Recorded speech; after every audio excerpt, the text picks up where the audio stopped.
Now, I went online, I started searching for jobs. I realized that monster.com for me was totally worthless.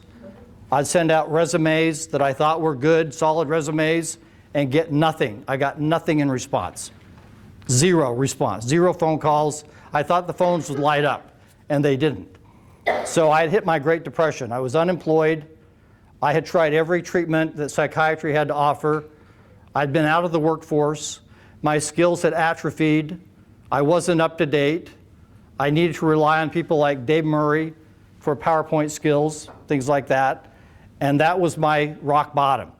So what did I do? Well, two things helped me and pulled me out of rock bottom. This was unthinkable, would have been unthinkable years earlier when I was with the 7 Habits group. There's a ski shop that had opened up about a mile from my house, a rental shop. And I got the crazy idea one day to walk in there and ask for a job. Now, I'd been paid a lot of money at one point. I'd been given a lot of money in stock that had tanked. And so for me to walk in there, I thought was somewhat humiliating.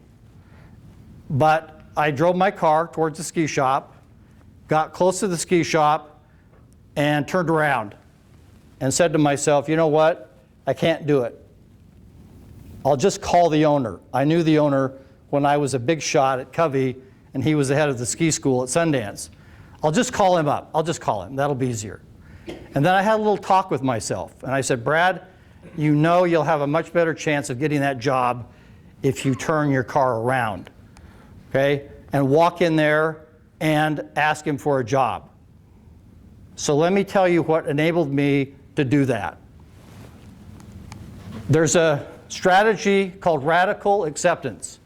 It was developed by this woman named Marsha Linehan, who was herself a psychiatric patient as a young woman who was put in a suicide watch ward and vowed that if she ever got out, she would do everything in her power to help people in her situation. I'd like someone to read that quote from her. Could somebody do that for us? Yes, please. Radical acceptance rests on a willingness to notice and accept things as they are right now, without judging. You can either be miserable or you can figure out a way to accept the reality of your own life. It's when you stop fighting reality. Okay, can you see the value of that? Of not fighting reality? This is the opposite of denial. It's accepting the reality. So these are the steps of radical acceptance. Number one, accept reality for what it is. My reality was I'd been out of the workforce.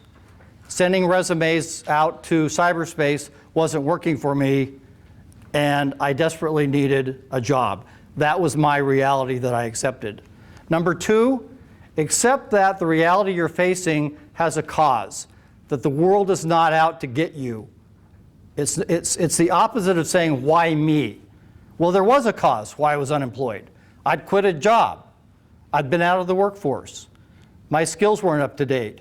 This was during the time of the Great Recession. Remember that? 2008, 2009? People my age, very tough to get a job. So there was a cause. It wasn't that the world was out to get me. And the third one is that accept that life can be bearable. You can go from unendurable agony to endurable pain. And that was my hope in going back to the ski shop, to think, well, it's not the ideal job, but at least it's a job and it might get me back in the game. I can go from unendurable agony, which was what I was at, to endurable pain. Can you think of that in your own life? I'm not going to ask you to do anything with this, to talk to anybody. It's very personal strategy. But can you think about that? I have a family situation with a daughter who got divorced. Very difficult, very difficult. The toughest thing that's happened to my family. And I have to practice radical acceptance or I can sink into really dark places. It's been a very helpful strategy for me when I remember to practice it. There's nothing I've been able to find written about it in terms of a book.